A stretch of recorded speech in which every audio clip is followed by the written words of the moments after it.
Welcome to the Older Kids Podcast, where we revisit movies from our childhood and see if they still hold up. As always, I am Elliott GB. First off, I want to say if you're watching on YouTube, thank you so much. Please subscribe, smash that like button, hit that notification bell so you know anytime we drop an episode or a video. If you're listening, wherever you're listening to podcasts, smash that subscribe button. Leave us a rating, 5 stars, 4 stars, 3 stars. As you know, anything below that is illegal, so don't even try. You'll get arrested immediately. Also, just leave us a review, a nice one, one that says, why is this podcast so good? That would really help. Also, tell your friends, share it around. Check out our Patreon as well. For just a couple dollars a month, you can support this lovely podcast. That's less than a cup of coffee, okay? And for a couple dollars more, you can interact. You can suggest movies for us to cover. That's democracy at work, all right? And you can do that. You don't have to wait until November. You can do that right now, okay? And then for $1,000, you can come on this podcast. Do I think anyone's going to do it? No. But will I say no if someone does it? Absolutely not. So check that out, patreon.com/theolderkidspod. Follow us everywhere on all social medias at The Older Kids Pod. Now, let's get to our guest. He's a very wonderful comedian. Very funny guy. You know him. You love him. If you don't know him, you're going to love him. Ladies and gentlemen, it's Yogi Paliwal. Can I have an Azuga? Azuga, Azuga, Azuga, Azuga, Azuga, Azuga, Azuga. Azuga. Sorry, I came in late on that one. Little bit, and a little short on the, it's more than one. Hello, I'm Yogi Paliwal. Thanks for having me on the show. I am excited to be on this program, as I think I wanted to be on since the beginning, and then Elliott said you can't be on, and yes. I don't know why he would say that. That is correct. Well, you know, and just a little behind the scenes info here. We have talked a lot about this podcast. You have helped shape it and helped me make some, decisions on where to go. Don't give me that much credit. And well, no, you have, and they've all been, if I'm being truthful, they all have been good ideas and all that. But the fact that I just adamantly do not like you as a person, the good ideas sort of made it worse, because I'm like, how does this guy have such good ideas? And so seeing the joy in your eyes when you wanted to come on, just before I could even think, my reaction was to just cut you down as hard as possible.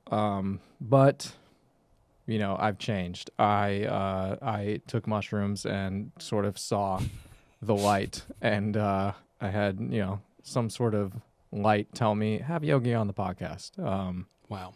So, ladies and gentlemen and members of the LGBTQI community, I just want you all to know that Elliott's change of heart does not change the fact that I'm pretty sure he's a dirty scoundrel and is the Lord Belasco of this podcast, the evil villain that's influencing all the decisions made by the king, me, the person that should be hosting this podcast. Leave your reviews saying, hey, have that Yogi guy host this show, not that Elliott GB guy. Hold on. Don't you hijack my ads, okay? Don't you hijack my reads. Why not?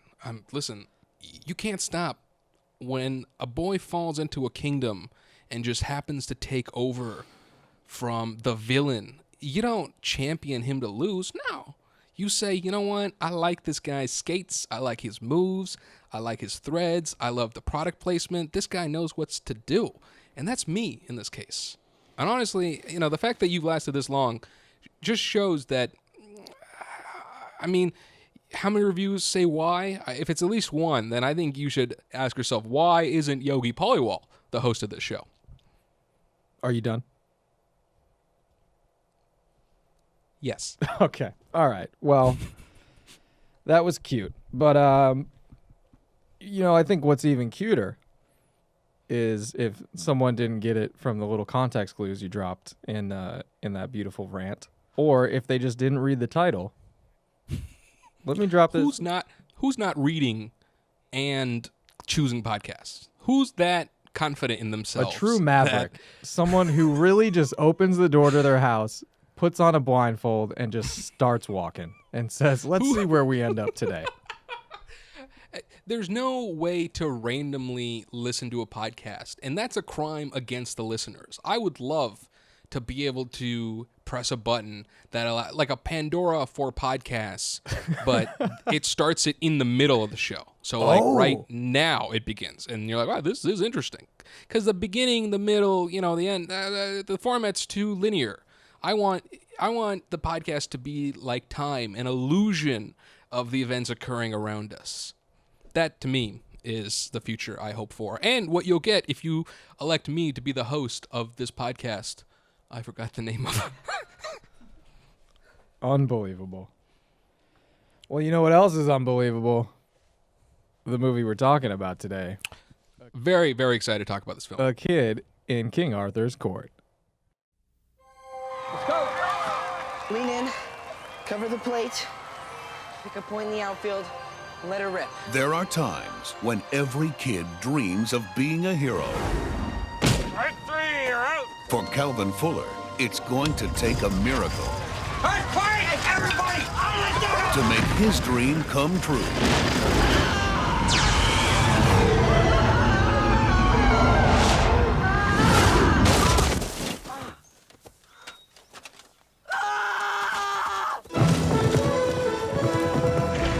I am King Arthur. Cool. As from today, you're a knight in training. What am I doing here? I brought you here to save Camelot. Bummer. Good fit. Can you see? Perfectly. Now, when it's time to fight, he's got the edge. And when it's time to party, I give thee Calvin Fuller of Reseda. he's got the technology. Double cheeseburger, lettuce and tomato, and a whole wheat bun. Good Lord. I hear you can make anything. I have that reputation. What about this? What is it? But this time I need something bigger. No, go left! Out among my own people. History's getting a new hero, How does a boy know so much? Metal shot. 8th grade. and he's giving everyone the royal treatment. A Kid in King Arthur's Court. Just put it in your mouth and chew.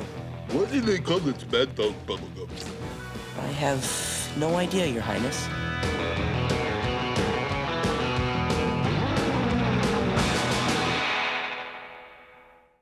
Incredible. Wow. What a trailer we just watched. I have to say, Joust do it. I mean, that's as good as Got Milk. That is. Come on. That is one of the best taglines to a movie that doesn't predominantly feature Nike in any way. Mm-mm. It actually had special thanks Reebok at the end of the movie, so Nike is not even a part of it. But Joust do it as a slogan. They can't pass that up. Yeah. They're like, look, guys, we asked Nike if they want to be a part of this. They told us not even politely to fuck off. But I think this one might win them over. Hear me out. Mm-hmm. Mm-hmm. To be fair, in '95, Nike's got what? They're like on the heels of the Jordan reign for Chicago. Yeah. So they don't care about a kid in King Arthur's Court. They're like, we don't need your money, Michael Gottlieb. We're gonna fucking rock with Jordan instead. Yeah. And to be honest, they were right. They didn't need the Joust do it money that they were gonna get. In hindsight, this if they chose this over Jordan, huge mistake. I mean, it's not like they had to choose one over the other. But yes, if they No, were, I we'd think be they like, did. I think it came down to the day they the decision was there, and they were like kind of putting it off, and then it came down to what they're like, look, we have to get this decision out by the end of the day. Everyone in the boardroom, and they're like, Michael Jordan, in his prime, his heyday, all right. or this movie with no sort of backstory at all to any of the characters. Okay, well, Jordan does have several rings and ended the Detroit Bad Boys.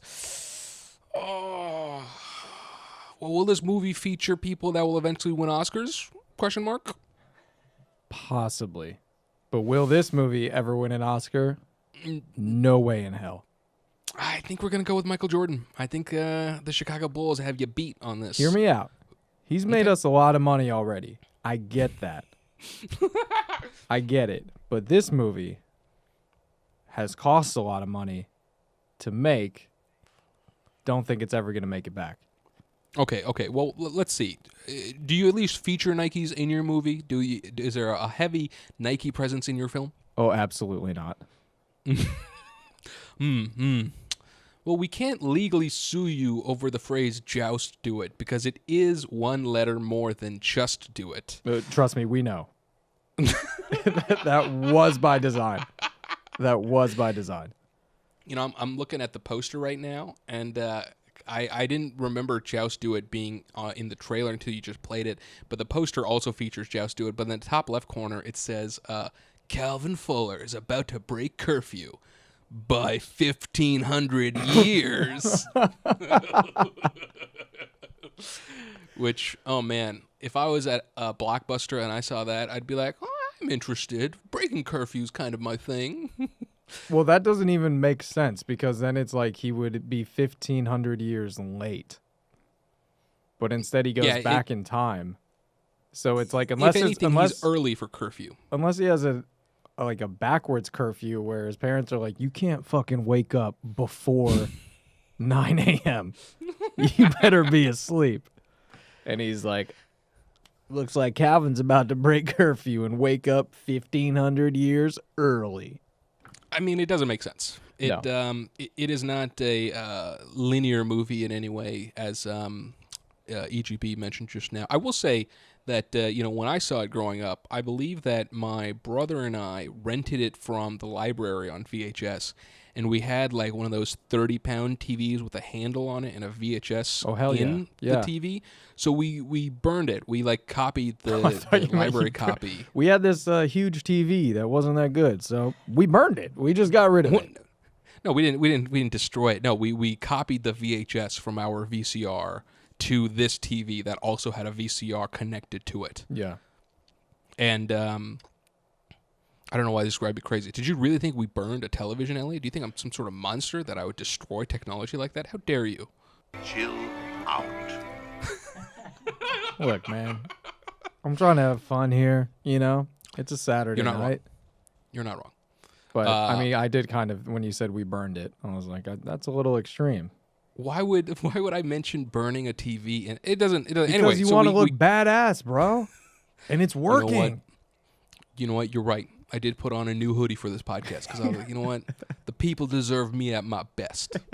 Yeah. So what was your connection? So you. So we copied the movie from. So we never paid for it. I want to make that very clear. That's would never pay for this drivel. No, but so we copied it, and so we just had it at our house because my parents, when we would get in trouble, wouldn't ground us or be like, you don't have dessert. They would just cut the cable access, so we wouldn't have television for that was our punishment. So if we like bootleg movies, then like when we got in trouble, we wouldn't be completely stranded on our own in terms of media. We'd have some cash here. And when we stole it, man, I had a fucking thought about this, but that whole "did you burn a TV" thing really hit me sour, and now I can't even remember why. Oh, now I remember. All right, so we also burned the black it's the Black Phantom. It was the Ring. What? Who was the guy from Titanic that played the villain? Oh, Zane. Billy Zane. Billy Zane. What was that superhero movie he did with the Ring and the masks? The Phantom of the Mask. It was like he plays a superhero and he has a ring and it like allows him to have special powers. Man, it's called It's called Phantom. It's called Marriage. Nice. The Phantom was another film that we happened to. Now I'm mad that I told this whole story. Anyway, the main thing I want to get across is that I always felt A Kid in King Arthur's Court was a spiritual successor to Rookie of the Year because it features our man Thomas Ian Nicholas as the main protagonist. Yep. And he's playing baseball in this movie, and he kind of sucks. And at the end of Rookie of the Year, he like catches a ball, but like you don't know what really happens, right? And well, obviously, if you want there's to no find connection. out, if I can cut you off right here, if you want to find out what happens, tune in to our previous episode with Nolan Culver on Rookie of the Year. Soon to be my episode about Rookie of the Year with Nolan Culver. We're actually predating these and cutting me in instead. So No shit. if you enjoy the show with me in it, just know that it'll be me cut in. I'm going to replace all of Elliott's lines, but by myself. It's going to be love to see like that. an anime dub, but instead of subtitles in English, it's just me over Elliott. But we're going to do it tastefully. Anyway, I have to say, Thomas Ian Nicholas, like, he's got the 90s down. Like, anytime I see him in these roles, I'm like, that's what my childhood is. You know, it's as good as seeing, like, Dexter's Laboratory. Like, there's something pure about him at this age. Yeah. And I don't know what it is. But yeah, so we watched this movie countless amount of times, my brother and I, and, like, it's bullshit, but also it's amazing. Like, in rewatching it recently, it's got a ton of flaws, but Daniel Craig and Kate Winslet are in it randomly. And so that's what I was gonna say. So did it hold up to what you remembered? I mean, you know, yes and no. Yes, in that I enjoyed it, but no, in that the amount of product placement in this movie is just bullshit. Like, it's just so blatant. Yeah. Throughout the film. This is kind of the perfect like plot and setup for product placement. If you think about it, it's you go back in time and suddenly you're introducing all this modern stuff to people in the past. So it's not just like it's in the shot. It's like they're literally like, what is that? And you're like, well, this is the new clock radio from Ronco that you can buy right now. And they're like, buy? What is that? Well, you go to a store like Kmart and then you check it out. It's like the perfect device, or like... it's an amazing vehicle for product placement. That's what it is. It's interesting, like, how the Nike Joust do it. At one point in the movie, our main character, Calvin Fuller, makes a meal for the girl he's trying to bang, and he makes her a burger and doesn't call it, I made you a burger. He calls it a Big Mac, and she's like, Big Mac. And, like, as an audience member, you're like, McDonald's. But they are not involved in this movie at all. Beautiful, but what is it? It's a meal fit for the round table. Double cheeseburger, lettuce and tomato, and a whole wheat bun. What? Big Mac.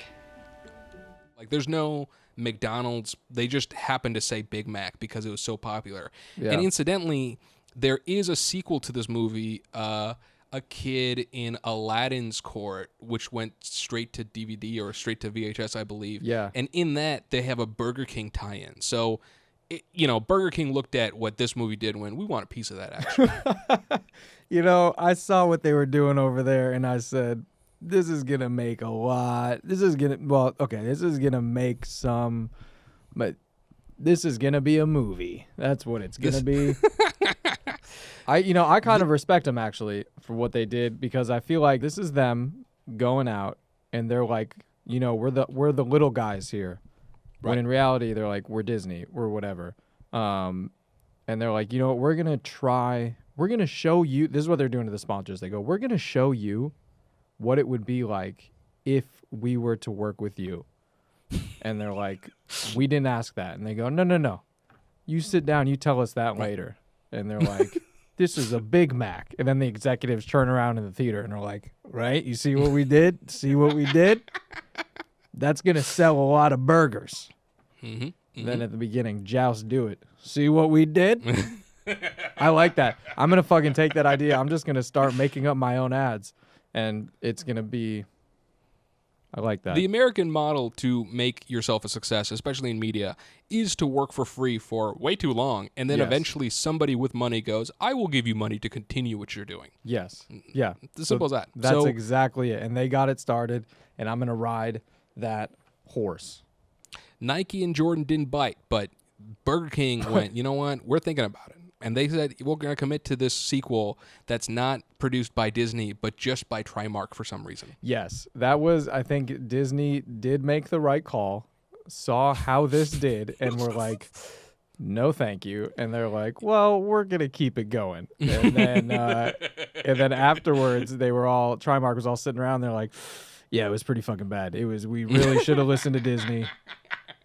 Turns out they know what they're doing. They know what they're doing over there. And we got Burger King like now. You were throwing a party, and the people with kegs, the music people, and a dude that you got to bring drugs come, and you're like, I don't have any money for you. And they're like, okay, well, I hope you have a nice party. And he's like, I think I'm gonna still make it work without you guys. And it's like, I'm sure you won't. That's exactly it. They're like, okay, you can leave, but you're gonna miss one hell of a rager. And then Precisely. And then it's just like that scene from The Office where then Michael has like that party. It's just a little boombox with like the ball, and no one's there. Right. And that's the sequel to this movie. That is the sequel to this. I mean, all in all, though, I will say it was a fun rewatch. 89-minute runtime, which is perfect. Like, if this movie's a minute longer, I'm like, why did you think this was worth more than an hour and a half of my time? Because it's not. Yeah. It's worth exactly 3 30-minute segments. I would say, I don't know. I was watching it and I got about halfway and then looked at where I was and I said, Jesus fucking Christ, this is only halfway.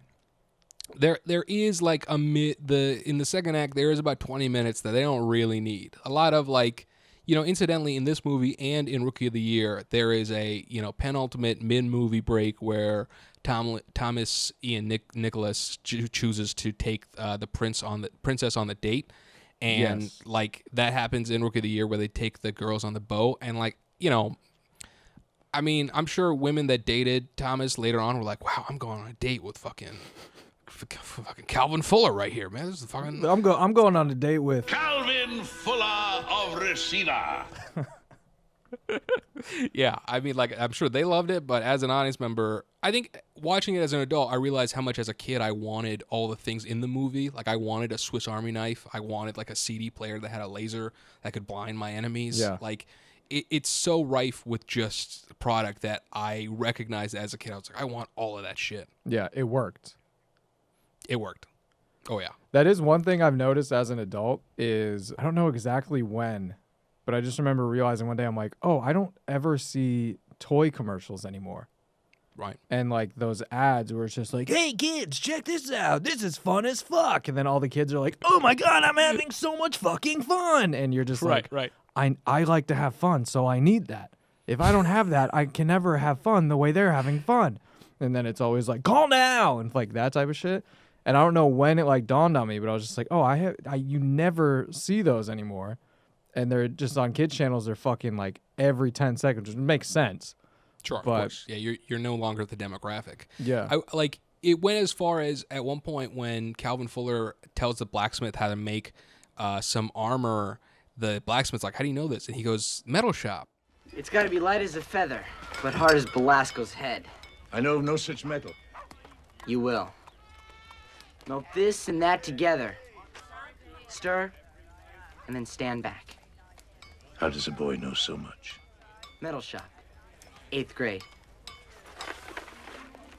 And I remember, like, as a kid being like, wow, when I'm older, I want to take metal shop, which never happened. So Yeah. I like when I watched it now, I was like, I was fucking robbed. Why didn't I go to metal shop, Yeah. So, okay, here's my thing.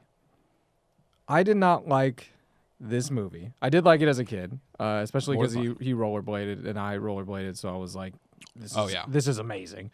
Sure. But watching it now, I'm like, this is a very bad movie. Mainly because, they give you nothing about who Calvin is.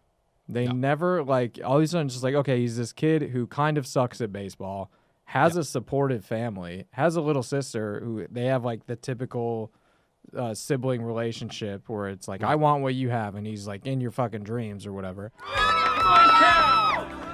It's only a game, son. Just give it your best shot.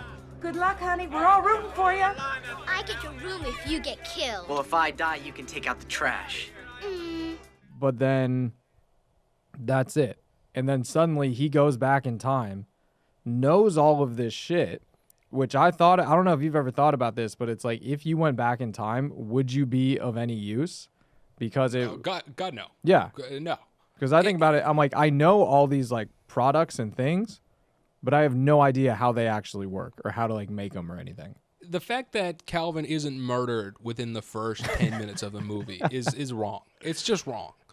And in any sense of, because there were a lot of, I think that's part of the thing. Two things that I recognized with this movie. One was that they kind of assumed you knew the story of King Arthur. Like they're like, you know, Yes. King Arthur, Excalibur, you figure it out. Yeah. And 2, around this time, there were like 3 or 4 different, they go back to medieval times type of movies. Like Whoopi Goldberg did one, Martin Lawrence did one. There's like, you know, I think it's very like Monty Python-esque. Like they were like, people like medieval shit, just keep making it, you know? Yeah. Because that's definitely how it come across. Because there's no character development at all in the beginning of the movie. It literally goes from like a pretty like spooky dungeon and Merlin being like, I'm gonna conjure a knight in here, and then it's like baseball time. I am Merlin, and I am back, awakened from my eternal slumber to reach out across time for a brave warrior who can take up the sword Excalibur and save Camelot. Oh, great spirit of light, bring me that knight. Like it just switches on a dime the character, the tone of the movie, and it doesn't really add up. I'm not saying this movie is good. I'm saying I think you are. For stealing it for free, it will always have a place in my heart that I'll never forget. I mean, that makes sense. And I watched it once. Normally I try to watch them twice. I watched this once, and I was like, I will be totally fine with never seeing this again. Yeah. And it's a cool idea, but they really, Merlin, you know, says his shit at the beginning. Then they go to baseball for like literally 2 or 3 minutes. And then suddenly it's like they get right to the plot. At first I was like, that's kind of cool. Like they're not really wasting time, you know, but you'll learn more about him throughout the movie. Wrong. And so I was like, yeah, they'll just do it later. And then as the movie went on, I'm like, we still know nothing about him. We know that he's from Reseda. That's about it. And Reseda's just a neighborhood. It's not even like a real, it's just an area that exists. Yeah. It does not answer any questions as to Calvin Fuller. But that's also why I think it's a spiritual successor to Rookie of the Year. They want you to think that the Rookie of the Year arc is what happened before this movie. Because that does give you enough like, oh yeah, I know this character. Like he plays baseball. I've seen a movie like this. Yeah. It tries to dupe you into it. I'm not saying it's a good thing. I'm saying that it's, in terms of a movie that cost $15 million to make, it's efficient. It's efficient in that it is a movie. It is a movie that made $13.4 million domestic, so they lost money on this movie. Yeah. They were efficient at losing money. Yes, they were very efficient at losing. So you do think Rookie of the Year and this, A Kid in King Arthur's Court, are in the same universe? I think that if you lend yourself to believing that, it vastly improves the quality of this movie. If you tell yourself, this guy is that guy, and he had the arm thing, but now he's kind of a dweeb, that makes everything make sense. I mean, I could see it because then it's like he still goes back to playing Little League Baseball, so it's like he still loves the game. Yeah. You know, maybe he changed his name to Calvin from Kevin. So it's like a little, you know, his family moves, whatever. They're kind of like, we're gonna escape this fame in Chicago that we had. Somehow, either everyone's like completely over it, and they're just like, yeah, that's the fucking dude. Like that's the kid. Whatever. He sucks now. So it's like it doesn't matter. I think it's actually much darker. I think that his mom and the Rocket get in a car accident, and similar to a Will Smith Fresh Prince of Bel-Air, he's forced to move to Reseda, and so nobody brings it up because they're like, oh, you're fucking, you know, it's pretty dark. And he's so squeamish at playing baseball because of this tragedy that he never talks about. That's how I, as a kid, watched this and put it all together. I was like, yeah, that makes sense. That's an arc that I can really buy into. Me as a 9-year-old was really putting the pieces together that the movie left out. So like that's why he was so zoned out in the dugout, because he was, you know, thinking like, what has my life become? This is such an incredibly dark existence that I have now. That and that's why his younger sister in that, who's really just a step sibling at that point, is like, if you die, I get your room. Like she's like egging him on, like your mom and the Rocket passed, and so if you're gone, I get your room, buddy. And he's like, oh, this is like harrowing. How can I play baseball when this girl is just threatening me my murder? She's telling me to die. She's telling me to kill myself. This is actively. Me dying is a boon to her existence. How do I continue to live? Fuck. Okay, I didn't even think about that. I like that because, as we've discussed earlier on the podcast when we covered Spy Kids, Spy Kids and the movie Machete are in the same universe. So I mean, I could easily see that this is kind of him. Okay, I like that. It's him trying to escape, but he can't, and then, suddenly he goes back in time. Wow. Okay. Well, I kind of like the movie now. In that view, you've turned me around a little bit. I'm not saying the movie is good. I'm saying it's good enough. I think that's what you're saying. That's what I'm picking up. Is you are like one of the best movies, one of the best casts, one of the best scripts. I will say, as a child, the King character was an inspiration for me. And not in like, he's the king, he's the boss. No. In one very specific scene where he's chewing gum, he just is like mouthing it weird and it's dribbling all over his face. And I remember watching as a kid being like, man, you can eat like an idiot, but if you're a king, no one's going to say anything. And that just like, I don't know. I think as a chubby, 9-year-old, I was just like, man, you know what? It's okay to eat like an idiot sometimes. That made me feel better about my life. Why do they call it Mad Dog Bubblegum? I have no idea, Your Highness. Oh, do the last. Take a seat. Get out. Affairs of the court, lad, you understand. It's okay. I have a date. At the end of the day, what is a good movie besides something that reaffirms your own life choices, as in eating pasta without wiping your face once? What a journey we just went on with you there. Yeah. I'll take you there. So you were sitting there as a kid and someone's like, chew with your mouth closed. And you're like, one day when I'm king, you won't be able to say that shit to me. Yeah. Maybe Lord Belasco's going to show up and offer me a napkin because he's rude. But other than that, everyone's going to be like, that's just how that guy eats these days. Damn. Well, that king, I don't know if you noticed, but that dude also plays Hans in The Mighty Ducks.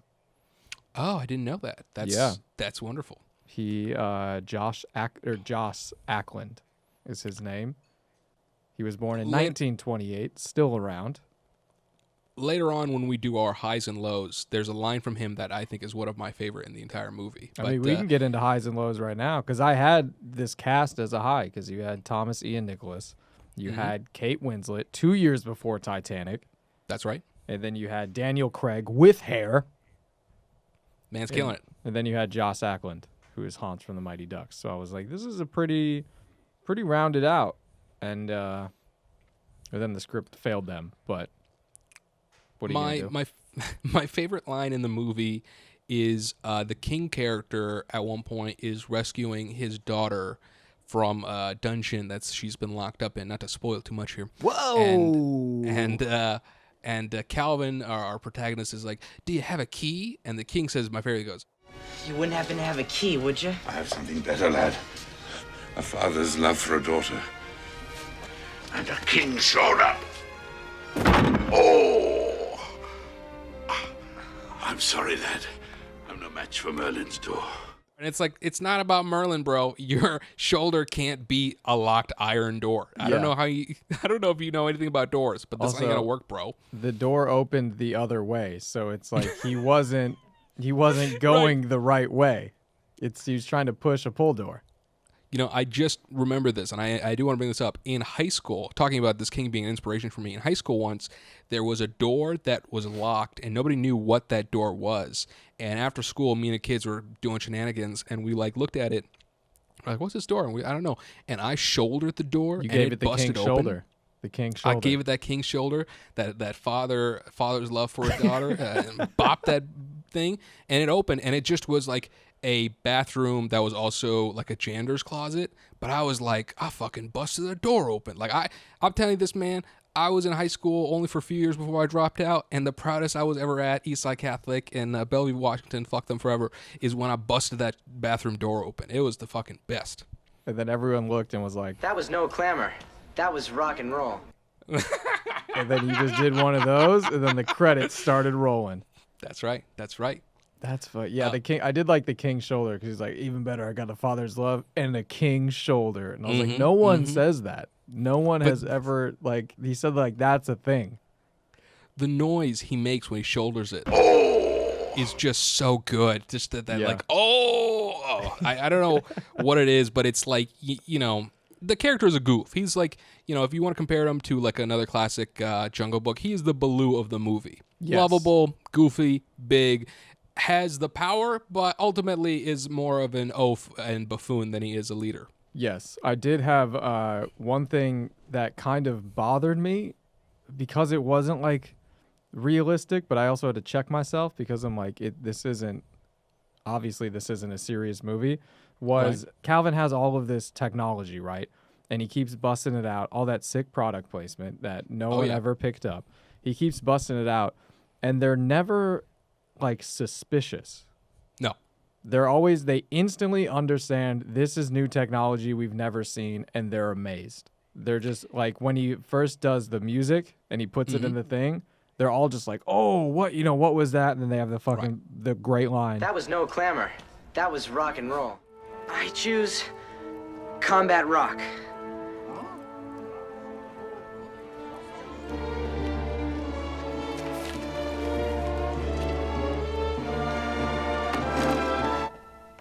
Here goes.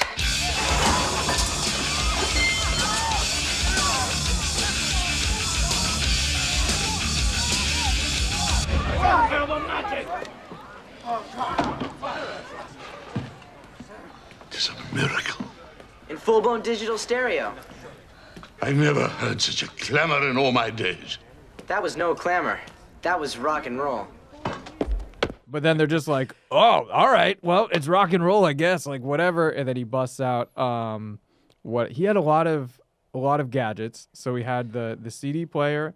He had super glue for some reason. It's super glue. Yep, that's right. He had the Swiss Army knife.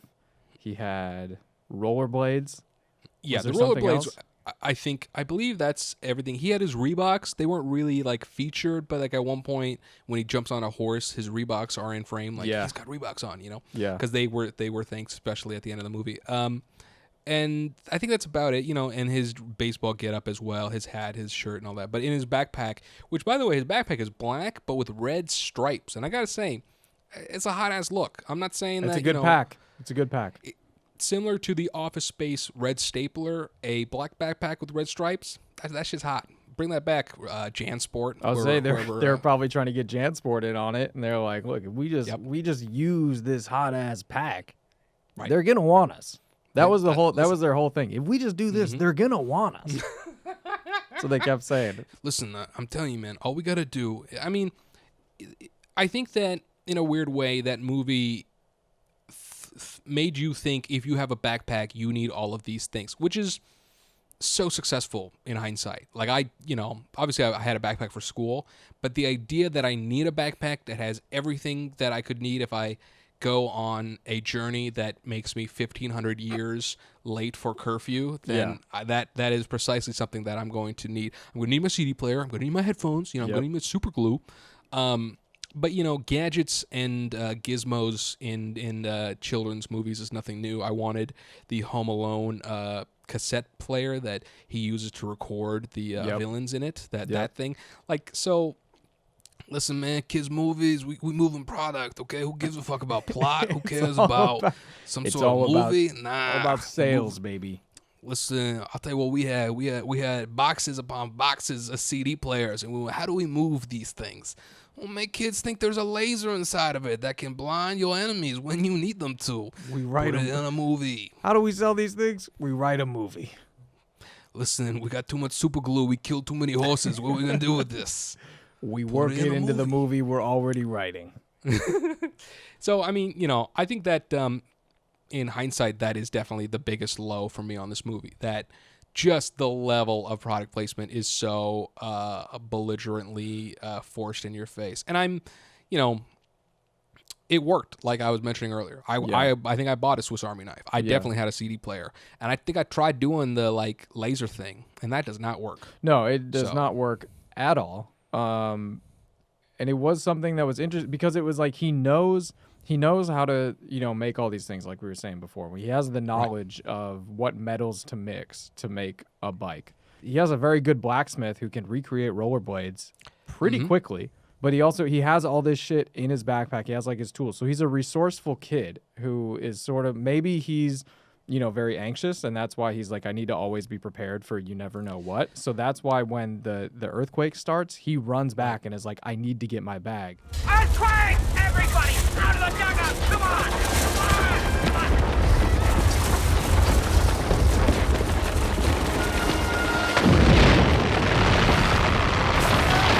Which makes sense if, it's Rookie of the Year, his mom died, and maybe he's like, this is all I have left of my life.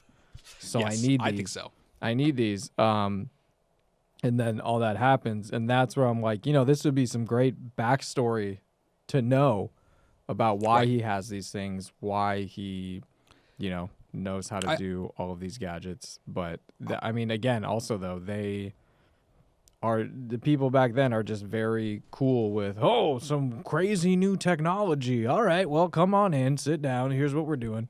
Yeah, the lack of enamorment that is this guy literally pulling off, magical feats in front of their eyes is insanity. Yes. I think that, the plot of the movie makes you think Calvin Fuller is like nerdy, and as you're alluding to, his anxiety causes him to be prepared at all times, which is understandable, but rightfully, like I mentioned, since I personally felt like it was a spiritual successor to Rookie of the Year, you see him and you're like, that guy's not a nerd.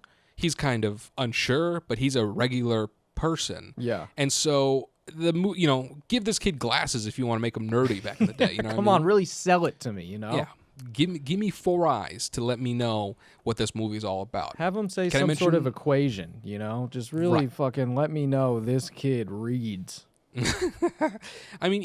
Even if the insults the other baseball members are heaping at him were like, hey, how about you swing this time, Poindexter? Like, that would at least give you something. Exactly. But see, the movie's not about logical consistency. It's about efficiency. It's about we ordered too many horses. We killed someone for the glue, but we got too many. We need to shoot a joust scene in this movie. So we gotta have the horses in the movie. We gotta do it. They were efficient at just moving because it has all the plot points, right? It's like obviously this happens, and then he goes back and he's suddenly in between this Velasco fucking The dork in the purple dress. that guy trying to take over for the king, and get one over on the king. Suddenly he's put in the middle of it, so it's like you got all that, and then there's the Black Knight who. Who is it? Who we don't know. And then at the end, oh my God, it's the daughter, and the Black Knight's been good this whole time, and blah, blah, blah. So there's that. But literally, it's like they're just moving from, okay, we got to get from A to B, and we're just going to have just no interesting dialogue or anything. And then also right around the middle, we're going to plug McDonald's and, see if they're interested. And then we're going to go from B to C. Right around the middle, we're going to plug Reebok. And then, so that's where I'm like, it's efficient, but nothing about it makes me ever want to hear any of it again. No, I can understand that. I will say there's one plot point that's actually written moderately well. In the beginning, in terms of questioning Calvin Fuller, Kate Winslet's character, when he's brought in, is like, this guy's working for Belasco or something. This guy seems evil. And then Belasco's like, I'm trying to murder this kid in front of everyone. And so Kate Winslet is like, okay, there's nothing going on between them. So I think that, and since you later learn on that the Black Knight is Kate Winslet, spoiler alert for the audience that haven't watched this 25-year-old movie. Yeah. So that's actually written moderately well, where she thinks he's playing for the enemy, but then after Belasco shows his cards, she realizes that that's not the case. I will say, although in this movie, the only brown guy is the villain, you got Lord Belasco, a Pakistani actor as the villain in this movie. You got 99% white cast, and the one brown person is a villain. Okay, Disney, I see what you're doing there. Well, I see this white genocide that's taking place. What are you gonna do? It was a different time when they filmed it, but then the time of the movie was also a different time. you know what? I didn't think about the rational consequences of putting a movie in the past. Obviously, a character that's not white's got to be the villain. Gotta be the villain. I'd say a low for me that is equally disgusting was the scene where they walk in on the king eating a hard-boiled egg, piece by piece with his fingers. Sure. And it is one of the most disgusting things I have ever seen with my eyes. And I've been on the internet, okay? Sure. Well, what dost thou wish to speak about? Decisions, Your Highness. It's time you made one. What didst thou have in mind? I have been loyal to you for years, Your Highness, and all I ask for in return is Sarah's hand in marriage. Well, thou knowest the laws of Camelot. The tournament shall decide for her. The fate of Camelot cannot rest upon the folly of a tournament. Can it, Your Highness?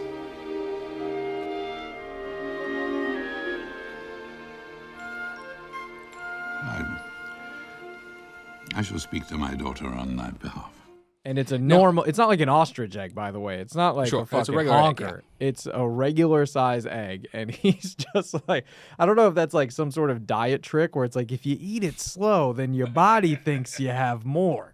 Listen, so I don't, I happen to be a vegetarian. I don't eat eggs either. And so when meat or eggs are featured in media, I don't know what they taste like, right? Yeah. And so, like, I've watched Kitchen Nightmares, and my wife, who eats meat, has watched it. I'm like, oh, that looks so gross. And I've never known if it actually is gross or not because I don't eat that food. Yeah. So your low here is actually a high for me because I'm watching a king just grossly eat food, and I'm like, that's my man right there. Okay, that's who I want to be. I want to be eating food with odd increments of portions in my mouth with zero regard for what people around me think about it. That's the thing. That goes back to he's the king. No one's going to be like, can you cut that shit out? It's weird. Just eat it like a normal person. No. Why would he? He's the king.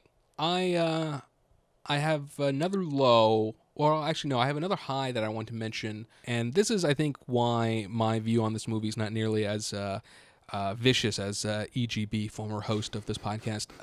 And that is that Michael Gottlieb, the person that directed this movie, that's a solid C-. Elliott, can you give me a C- on this? I cannot. What grade are you giving this movie? Oh boy.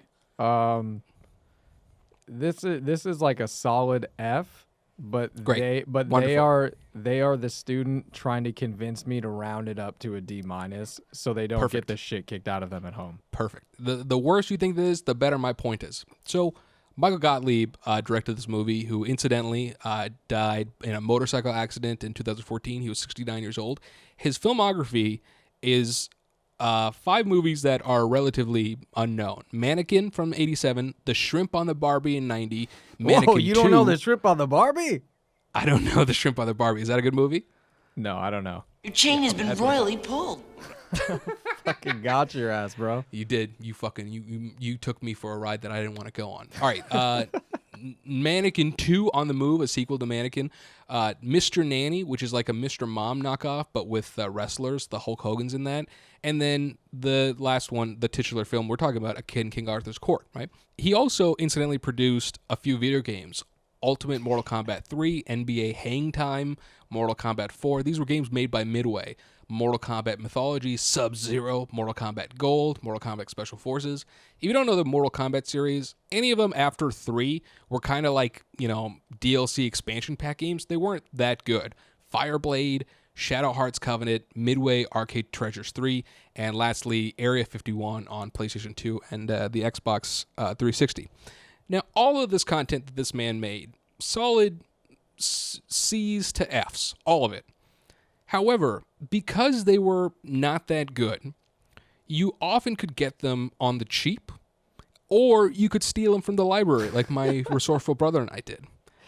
And when times are tough and you don't have access to that much, anything that you can get on the cheap is so much better than something of merit because it costs a full price. Yeah. When you look at Area 51 YouTube videos, in the comments there are people that are like, oh man, I love this game. This was my favorite. Oh, I love playing this. But if you look at the critical reviews for everything I just mentioned, it's all, this is 29% on Rotten Tomatoes. This is 2 stars out of 5 on GameSpot and IGN. None of this content is that good. But the strength of it is that because it's not that good, the people that needed it most, those that were broken, disenfranchised, could enjoy it the most. And that has been the Older Kids Podcast. My name is Yogi Paliwal. Hold on. No. I didn't get the job? You're really close. I'm not gonna lie. You're really close. That makes me think of in 2nd grade, my teacher, her like joke would and she taught it to us. And she would go like, "What's better than ice cream?" Yogurt. Oh, what's better than ice cream? Yeah. Oh, candy. No. You got to say Money? what? You got to say what? What? What kind of fucking comedian are you? Where it's like, I'm gonna tell you a joke, and you're like, hold on, let me help you write this. I didn't know you were setting up a joke. I thought you were asking a question. No. Your teacher was saying. So this is the joke. Okay. So this is a joke. Okay. What's better than ice cream? What? Free ice cream. Oh, yeah. So that's very true. Because that's also what it was like when I saw the movie Cats, the most recent one. Sure. I saw it for free because I had the Regal Pass, and there was a theater right around the corner from my work. So I was like, I'm gonna go in, I'm gonna see before work, get some popcorn, and then go in and chill. And left very confused because it is something. But when everyone asked how it was, I'm like, it's terrible. You should see it. And they're like, are you serious? And I'm like, don't get me wrong, do not pay any money whatsoever. So just like wait. Once it's out, download it and go see it because it is so ridiculous and just bad. Or What just was that? like you say, get it from the library. What was that Charlie Day movie where there's like robots and alien monsters, but they're coming from the inside the Earth through a portal? Was that Pacific Rim? Yes, Pacific Rim. I have a similar experience with that movie where I was at the end of a comedy festival and I had a few hours to kill after I had to check out from the hotel and before I could board my flight. Yeah. And so I went and saw that movie at like, noon on a, Wednesday in Utah. Like I had nothing to do, but there was nobody in the theater. And the movie ticket cost like $4.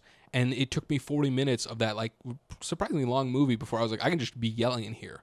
And there's nothing more satisfying than being in movie theaters, being like, yeah, fuck them up. Like, just like, really ripping. And so, like, when people are like, what'd you think of that movie? I was like, oh, I love it. And then they were like, I don't know what you're talking about. It wasn't that good. I'm like, it's great when you have a movie theater by yourself and you can just yell because there's nobody around you. You can watch it however you want. Right. I feel that. I mean, so, like, I've had similar experiences where, like, when I was a kid, I'd go to India and we could get like bootleg HBO and stuff. So I watched a lot of the TV series Beastmaster in India, and it's not good. Like it's not like a great. The like physical challenge one? No, it's a TV adaptation of the movie Beastmaster, where it's a guy that dresses like Conan the Barbarian, but he can talk to animals, and he's got like an owl that he talks to and stuff. It's not a good show, but it was the only show in English I could watch in India. And so I was like, Beastmaster is amazing. And then I come to U.S., my friends would be like, I don't know what you're talking about, yo. You hit your head too many times when you left. But so, is A Kid in King Arthur's Place going to be a movie that anybody looks back on and thinks, like, this should have won an Oscar? Of course not. But in terms of a movie that, like, man, it scratches an itch of my brother and I. We've been too mischievous for our parents, and we only got 3 VHS tapes, and one of them's 4 episodes of Doug we've already seen too many times, and the other one is All That, and we have A Kid in King Arthur's Court. All right, pop in the court, baby. I want to see that boy skate. I mean, I do just want to bring attention to what you're saying is this was your punishment movie. That's right. When you were meant to be punished, you had to watch this movie. So I believe, I want to make it clear, I haven't gone to college. I'm not accredited with anything. But if I could diagnose you real quick, it seems like you have some sort of Stockholm Syndrome going on right now with this movie. Wow. Well, Dr. Crane, I do believe you have psychoanalyzed me to death, young sir. I'm recently watching Frasier. Yeah, you're not wrong. Okay. And I don't give a shit. The king inspired me to eat as messy as I want to eat. You see me, pounding Taco Bell cheese quesadillas in a car at 2 p.m. on a Wednesday. Just know my face is messy. I'm gonna use a napkin at the end of the meal. Is what Because I'm I'm trying the to say. king. This is how kings eat. That's what you do. You look up, there's food all over you. You go, this is how kings eat.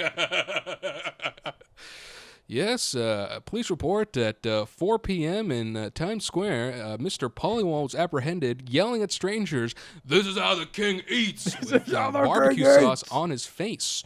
No other suspects have been known, as he was just yelling it into the wind and saying everyone should watch A Kid in King Arthur's Court. We don't know what's going on here, but we're going to tell you more at 5. Oh, I would tune into that because I do watch a lot. I watch a lot of news. I watch a lot of CNN. If you didn't know. Also, actually, hold on, real quick. That was the only description of where he gets his knowledge from, of how to use everything, how to implement everything. But it wasn't actually about any of the technology. It was when he had the sword, and she was like, "Oh, you know about that?" And he's like, I watch a lot of CNN. Doesn't cover history. I don't think that channel has ever really covered much history. See, Elliott, you're a little younger than me. You don't understand that Larry King has actually been reporting the news on CNN since the 1500s. And so he talked about King Arthur Excalibur, how they used to hang out back in the day, you know. You could actually see him in the movie, in the jousting scene at the end where they cut to the crowd. You can see him in there.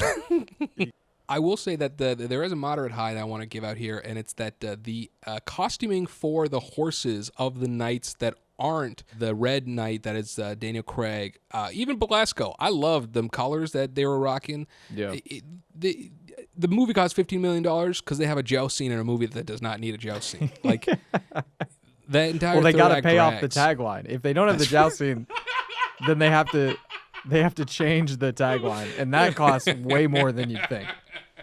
Because here's the thing. They wrote this movie. The first thing they did was make the posters and get them printed. Okay, that's right. So they got all that printed up, and then they were like, "All right, now let's pay off this." So we gotta. It's reverse engineering of the worst kind. I think so. I mean, yeah. But all in all, A Kid in King Arthur's Court. I will say that Daniel Craig and Kate Winslet had careers that certainly did much better than this afterwards. But you know what? This started it. That's right. Actually, I will say this. The second movie, A Kid in Aladdin's Court, is the last movie Thomas Ian Nicholas did before American Pie. So these two piece of shit movies were the last, like, I'm a kid, I'm making movies that are for kids movies before he was like, I'm Pies now. I'm Tara Reid up in this. I'm a man. I'm the king. Yeah. This is how the king eats. That's what he said to himself before he went into the audition for American Pie. He stopped right at the door and said, "You're the king. This is how the king eats." Listen, I just need to remember everything Joss Ackland taught me. And what he taught me is this is how the king eats, okay? Get in and get out. So, okay, prequel, sequel, reboot. What do you want to see? Okay, so I have thought about this heavily. And I think that if I could go back in time, I would have loved a sequel that was the king and the princess that comes to the future somehow, having to adapt to regular life. I think that would have been incredible. That is exactly what I wrote down, too. Since they really? Well, I originally thought, since they did... He went back in time. It was introducing all this shit. That's going to change the future. That's going to fuck up, whatever. But then I got into sort of the endless loop where it was like, well, if that always happened, then maybe it wouldn't. But then at the end, boom, you find out. And actually, a little fun fact, that is what always happened, because in the beginning, when he's up to bat, they cut to someone on second base, and that's Katie. That's Princess Katie on the base. Interesting. Okay, yeah. So it already happened. So it's like, okay. But thinking about it afterwards, I was like, yeah. So then if they're in the future, they have to adapt to that life.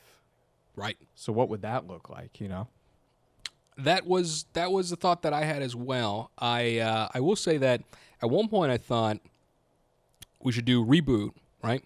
Mm-hmm. And the reboot, at first I thought it should be Mansu Mali, which was the richest person that ever existed that lived in Africa and had so much money that at one point he went to Egypt and bought so many things with gold that the value of gold was lessened in Egypt because everyone just had gold at some point.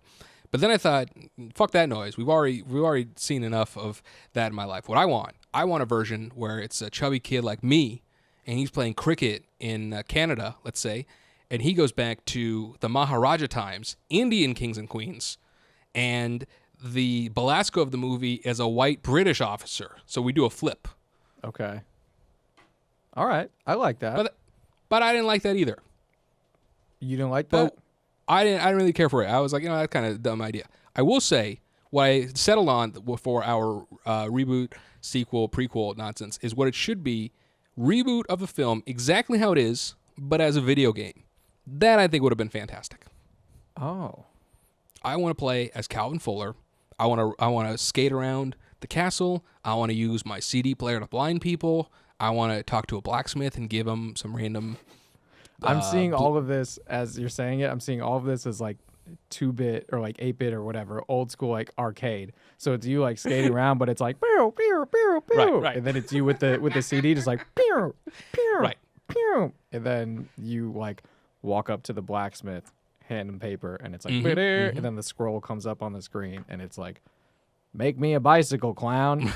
And that's just like a Wedding Crashers crossover. Whatever, make me a bicycle, clown. I think that it doesn't scratch any itch to make this into a movie that doesn't need to exist again.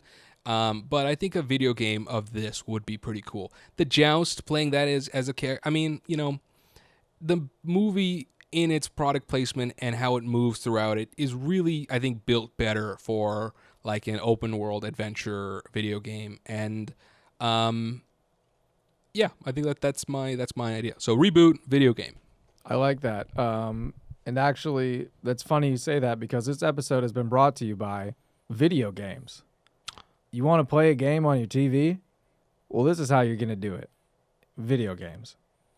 And obviously, video games do not sponsor the podcast, but if they did, that's what it would sound like. It would be something like that. So if anyone in the industry is listening and they were like, whoa, that was pretty good ad read. That was just off the top, okay?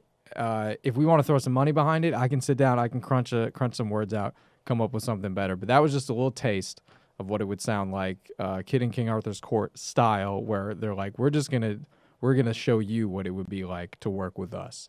If you're in it to win it, come on in it, swim it. We're making video games just so your hands won't get maimed. That's the Yogi Paliwal promise. And that's his version. If you like that, hit him up. He will not be involved in the show.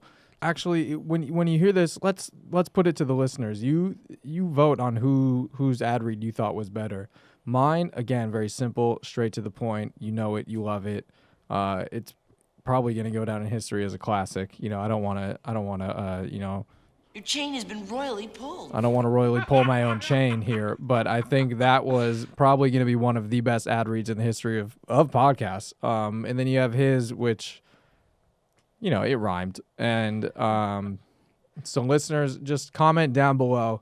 Comment down below after you smash that like button and let us know whose you thought was better. But I think we do got to get out of here. We got to go make that video game. That is something I didn't tell you.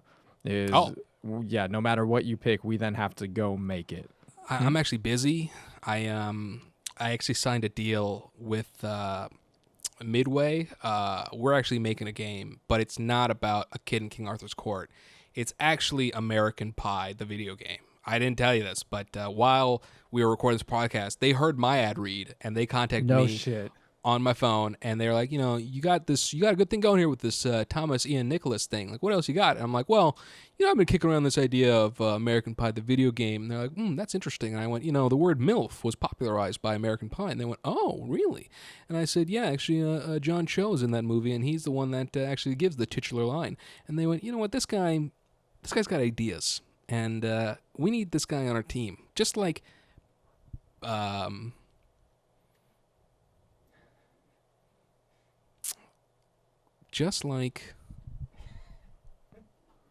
we'll wait. We're with greatness you. Takes time. No, we're with you. Just like, oh man, I'm not typing anything, guys. Don't listen to the type. No. That's.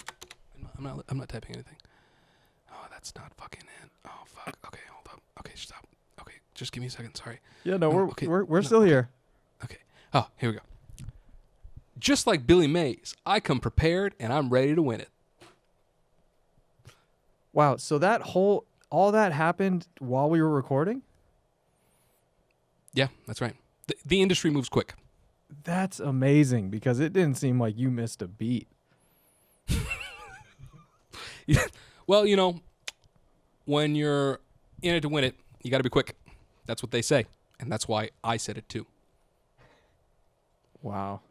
I thought I would have picked up on that because I'm pretty quick, because I watch a lot of CNN. So it's like I feel like I got one pulled over me. But isn't it funny how if you told someone that you knew something because you watch a lot of CNN, they would be like, "Do you want me to punch you in the face?" Like, is that what you can just ask me to punch you in the face?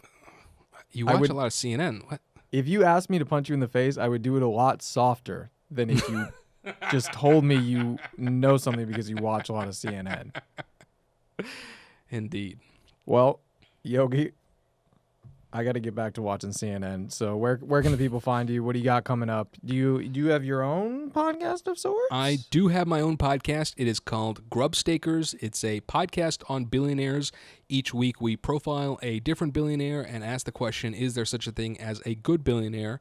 You can check us out on all the podcast apps. No violence. You don't need to hit subscribe or smash like buttons. Just gently tap these buttons that are your priceless possessions. That is your phone that will eventually control your thoughts and be owned by the billionaires we are covering on our show.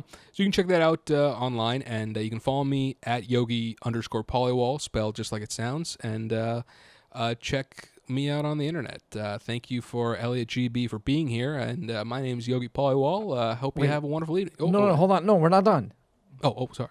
We're not done, bro. I still have to do mine. Oh, my bad. Do we have to do yours, though? Yeah. I think. I don't... All right. Are we going to cut it? I mean, listen, Midway's calling me about this video game. I got a lot of meetings to do, and I've enjoyed having you on. But no, wait, no, this is my show. God, bro, you almost got me. You almost stole my show. Sometimes you have to open a hole in the ground and assess your life and gain a lot of confidence from gizmos and gadgets from your backpack to recognize that you had the confidence in yourself all along. And if you want that on a t-shirt, go to yogipaliwal.com. Only extra small size. He sold out of everything else. And he does have men's and women's sizes too, as well. But also only extra small. As always, I am Calvin Fuller of Reseda. I just wanted to use it one more time. I'm Elliott GB. Thanks for listening. Again, wherever you're listening, if you're on YouTube, punch that subscribe button right in the face. Go ahead, just elbow drop that thumbs up, that like button, and just really choke out the notification bell so you know anytime we drop a new episode right on its head. Violent as fuck. Wherever you're listening, don't forget to subscribe, rate, review, tell your friends, spread it around, follow us on all social platforms at The Older Kids Pod. Check out the Patreon. Like I said, for just a couple bucks a month, you can show your support, and it means so much. Tune in next week. We'll be back with Jackie Brown talking about the wonderful Home Alone. Until then, thanks for listening. Thank you, Yogi, for being on. Yep. We'll see you next time. Bye. The dork in the purple dress.